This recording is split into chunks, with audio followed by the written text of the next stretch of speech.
Hey Google, it is Saturday, November 5th, 2022, and I'm coming up here to feed some gups. And I just felt like sharing this because, oh heck, it's. Hey Google, stop. I ask what the date is quite frequently when I'm beginning a video.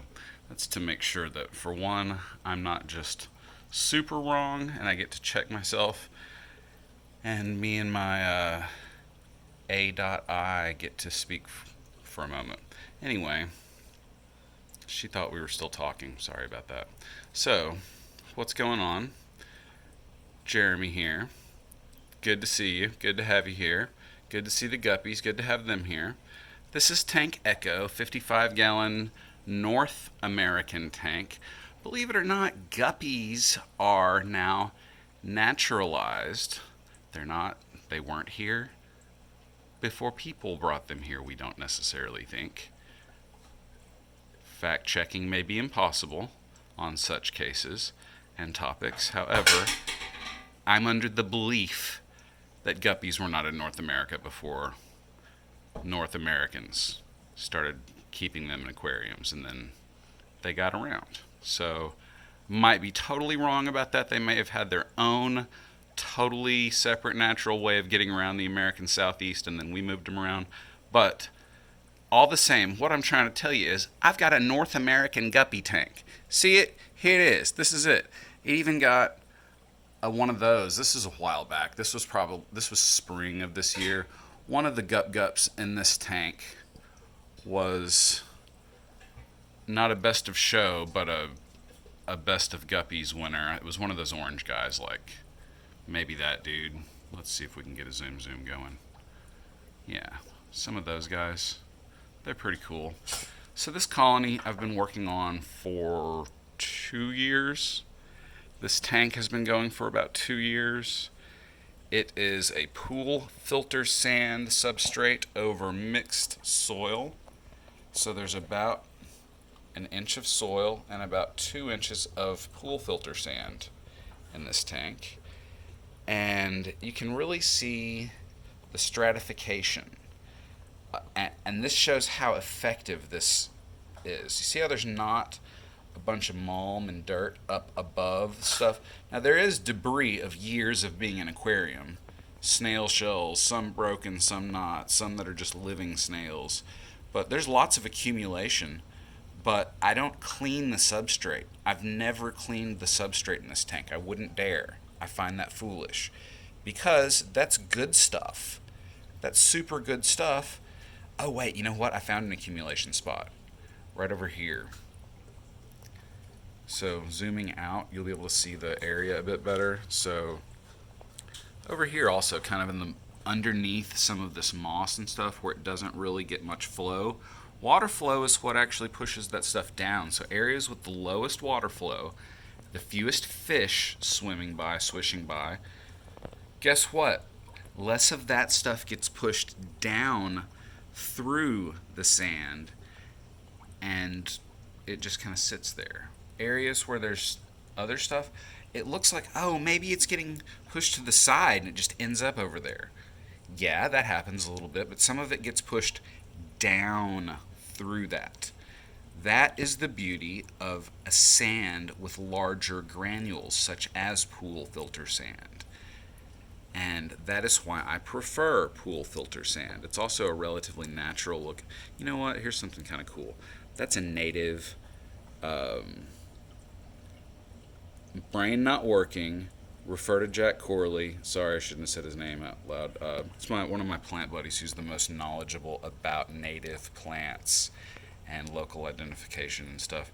But that came from his collection of really cool stuff, which he gets from his yard and my yard and stuff like that. But super cool. I wish I could remember the name of that. It's just, it had melted and then it's come back. There's also little stuff that struggles in this tank, like some dwarf hairgrass that's been in there for like a year, and just, that's how much I've got. It gets plucked at about as much as it goes. Thisodens fontanus. This is just cool stuff. I wish it would focus a bit better.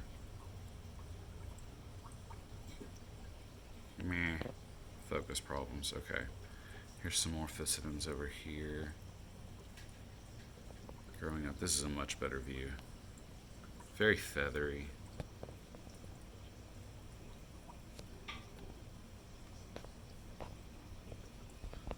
So yeah, sorry I called out my homie. He's just an awesome plant person. He's really knowledgeable, and he would know what that is, and I don't. I just realized I'm stupid for trying to talk about it without knowing what it is. Over here is one of my favorites. This is, gosh, I'm just not doing well with species names right now.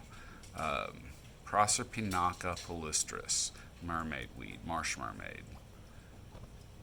Next to Bacopa, this is either Caroliniana or Monieri. I believe that one's Monieri, just going by the leaf shape. And then another over here,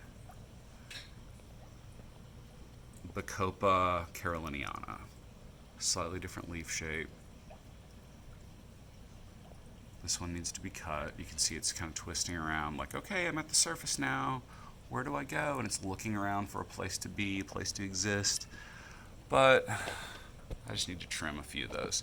Any of them that grow to the surface, they're better trimmed and then moved. Something I got from a friend, Sandy, hornwort. I put this in my North American tank. I've got one strand of hornwort. It's been growing in here for about a month, maybe a little longer. Kind of shocked that it isn't growing faster than that. I know it certainly will. It just had to adapt and do its thing. And this is some very low nutrient water. I would say it runs very, very lean in this tank. Almost no nitrates. Usually somewhere between 0 and 5 ppm. That's just because it's a lean tank and I don't overfeed. And while there are quite a few guppies in here, there's more than one guppy per gallon for sure. They're just not, stanking up the water, which is cool because it's relatively heavily planted. And this tank is normally suffering from a good bit of overgrowth. Sorry for the reflection, but you can see how some of the chain swords down here, they don't really get enough light. A couple of reasons for that. You gotta look up to see. So all that stuff, that's Anacharis, Elodea, duckweed. There are bacopas. There is Sagittaria grass that gets up to the top and it forms a light barrier. Also, a 55-gallon tank has quite a bit of vertical bit of water column that light has to penetrate.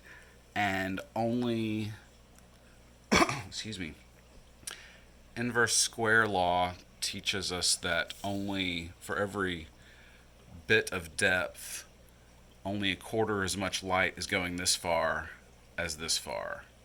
So from here down to here, only a quarter as much light that was getting down here makes it down here. Then we go again, only a quarter as much light gets down there as was up at this level. So depth of water column, water blocks light a lot more than you think. Duckweed blocks a lot of light. Now the last reason is I used to have two of these shop lights up here. These guys, that thing. This is just a cheapo.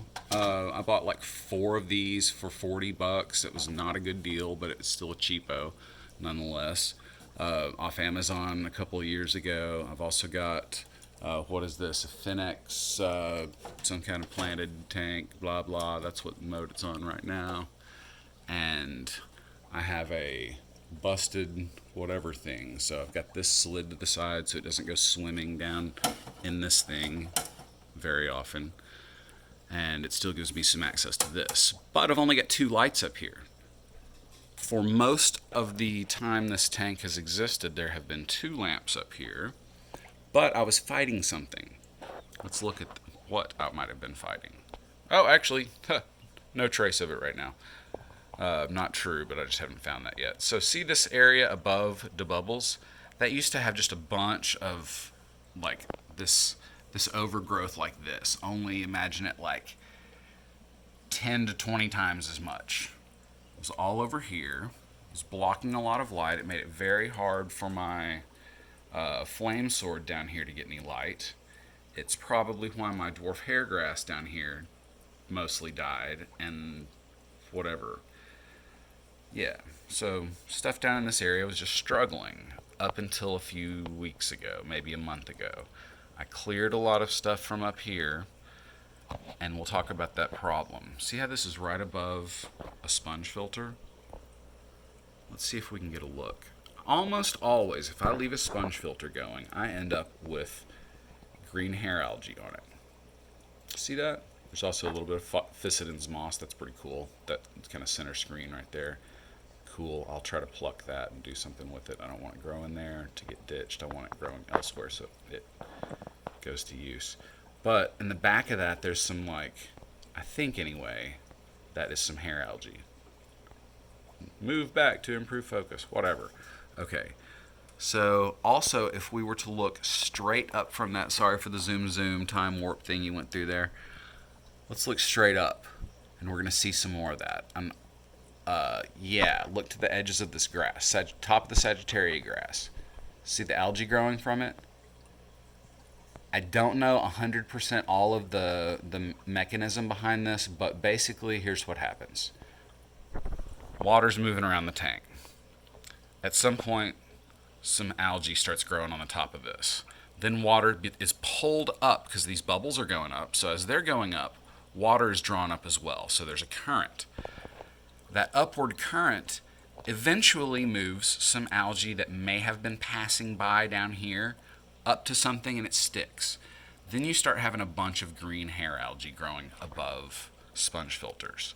Something I see all the time. I don't know if that's something you have encountered, but that's roughly how that stuff works. It's just the current of the water moving stuff and allowing it to touch things and deposit. Then it starts growing outward. Then even though somebody like me has come through and, sorry, let's try to get a focus of this without guppies in front. They're trying to eat. Yeah, we end up with some hair algae. So what I'll do is just go through, pluck again. We can look right to the side of that and we'll see some more stuff that floated around. There's just a little bit of Physidens moss with some hair algae on it. How did it get there? The water current. No magic. No water magic involved in this. But yeah, I'll have to go through and just pluck stuff because I had this big mat of Anacharis up here and it had literally a chunk of hair algae that was about the size of, like, at least the top section of that sponge filter. If you imagine just a big disc of that was like an inch thick, it was wild. I could have used it for like a scrub brush. It was wild. But I couldn't see it. It was just back there in the light. And there used to be 2 lights up here that was fueling it. So even though the water was very lean, I still had an algae problem. But anyway, that's Tank Echo. Thanks for hanging with me for a bit. I'll back up, climb down from the ladder, give you a look at the whole tank, and then we'll move on to other stuff. But yeah, it was feeding time, and I thought it was also time for a video. Hope you enjoy. If you like this sort of thing, give me a like or subscribe. Jeremy Wright, and you can catch me on the Arkansas Planted Aquarium Club Facebook group. That's where I'm doing most of my maintenance related to hobby and reminders and technical articles and such. Anyway, hope to see you guys there. Catch you later.